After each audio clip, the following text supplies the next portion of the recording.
Hello again. It's September the 11th, 2021, an anniversary of a very particular event that happened in New York, which people there could hardly ever forget. I went to New York when I was young, and the Twin Towers were actually just being built, and we sneaked up some stairs and had a look round, and it was a beautiful structure. It was architecturally beautiful. And now, well, they're building something new from it, but not everybody is still there to see it. And many other disasters have overtaken the world since then. It seems like it's one disaster after another. So I'm devoting this particular video to the saga of COVID. I just want to do a quick catch up on my previous video. When I was harvesting nettles, I was thinking I was going to make string out of them. This is a little piece of string I made from the still wet nettle fibres, and you can see it's quite loose. Whoop, and it comes apart. I waited till they dried off and I made another one, which is actually stronger, but you can see it would be quite difficult to use this for anything. It's kind of rough, and I got stung so much making this, so I don't think I'll be making much more string, even if it's good archaeological research. And the other thing I was talking about at that time was natural scouring pads and using soap for dishwashing. Well, I've tried the soap for dishwashing. I have to say, it's very kind on my hands, but no matter how hot the water is that you use, it doesn't seem to get all the grease off everything. So I'm quite pleased that I have a dishwasher where I can put most of the things that need a good thorough wash and use detergent in there. But my fingers are not splitting anymore, which is a bonus, I guess. It makes me think about that Shakespeare rhyme, "And greasy Joan doth keel the pot." I think people used to have to be used to a lot of greasiness everywhere before detergent was invented. But hey, it's good for the planet. And does it matter that much if there's a bit of grease in everything? I don't know. Anyway, you can hear from my voice. I am not altogether well at the moment, and this video is mainly about my COVID experience. So I got vaccinated, so did Chris, my husband. I think he got his first in February and I got my first in March, maybe, because we're quite old, but he's older than me, so he got his first. And we got the second one, I don't know, 12 weeks later or something, whatever the UK government decreed was a reasonable limit. And we were good little bunnies, and we stayed at home and we didn't meet up with people too much, and I had the most infection-free winter I've ever had. It was astonishing. So I could say to you, well, having the COVID jab stops me from getting flu as well. But no, it was staying indoors that did that. So does the COVID jab work? Oh, I think it does. It didn't work completely in our case, though, because at the end of August, we went to a wild camp in Wales.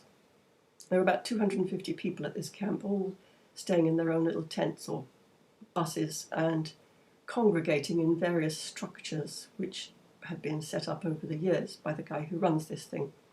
It was kind of spiritual camp. I wasn't that much into the spiritual, but what I really had a hankering for was to be in a wild place, because living in the suburbs is not the same as being in nature. And it certainly fulfilled that desire.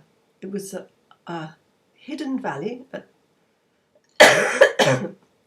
with mountain streams coming down and high, not really mountains, more hills that we could scramble up, and bilberry bushes, and it was sunny the whole time, which is really unusual for Wales, and we had a good time. We stayed out of the very crowded events. They had a roundhouse, which they'd just spent the spring completing, and I think it had taken them years to build it, and they were desperate to use it. So they were doing things like drumming and five rhythms dancing and wild dancing into the night, and I don't know what. And I tried to avoid that because I could see it's an enclosed space. You're bound to be breathing in everything that everybody's bringing to the event. We did of course, spent a lot of time in the eating place, which was a huge structure they called the Plastic Palace because it had a plastic roof and open sides. So the idea was it would be ventilated, so I thought that's going to be fairly safe. Although the washing arrangements weren't so wonderful because everybody had to wash their own plates and knives and forks and cups and in the same water and leave them kind of dripping, and obviously you were sharing a few germs that way, I think. Anyway, I think we would have been all right if it weren't for the fact that we stayed up late one night in the Plastic Palace for what they were calling a ceilidh, where people were going up to the front and doing songs or telling stories, that sort of thing. And Chris, I didn't notice, but he was getting colder and colder. And in the end, I realised he was actually sitting there shivering. Now, to me, shivering is a very bad thing. When I was young, it didn't seem so dire, and cold, chills generally didn't, it's something that old people worry about. But now we're old, and I think we should worry about it. I can remember running a car boot sale stand one time, and I was standing there all day getting slowly colder and colder until in the end I couldn't feel the cold, and I went home and into the warm and I could not stop shivering, and I had to hide myself in the boiler cupboard to warm myself up, and I got the most horrendous cold from that. And that's the sort of thing I do think that allowing your body to get chilled opens you up to all sorts of infections. So I dragged him back to the camper van and shoved him into bed with all his clothes on and cuddled up to him and tried to warm him up as soon as possible. And at the end of the weekend, we came home and everything seemed fine. But we came home on the Monday. On the Wednesday, he seemed to have a bit of a frog in his throat, and he said he had a sore throat. And I thought, oh no, I don't want to get this sore throat, so I started sleeping in a separate bedroom. Because whenever I get a cold and a sore throat with it, it's absolutely horrible, and it goes on for days, and it's so sore, and I get all this slime going down the back of my throat, and I just cannot sleep, and I wanted to avoid that. So after he'd been suffering this cold throughout the weekend and into the next week, I think it was Tuesday when he said he couldn't cough. He needed some expectorant. So I went off to the supermarket to get him some expectorant. I have spent my entire life without benefit of expectorant, and I really can't see the point of it. But anyway, that's what he wanted. And while I was there, I thought I would ask for some lateral flow tests, which are the easy way of testing whether you've got COVID bugs in your system. So I brought these home, and he did his test. And he came to me and he said, it's come up positive in 10 minutes. You're supposed to leave it for 20 minutes just in case, but his came up really quickly positive. I thought, oh, okay. So I did one too. Mine came up negative.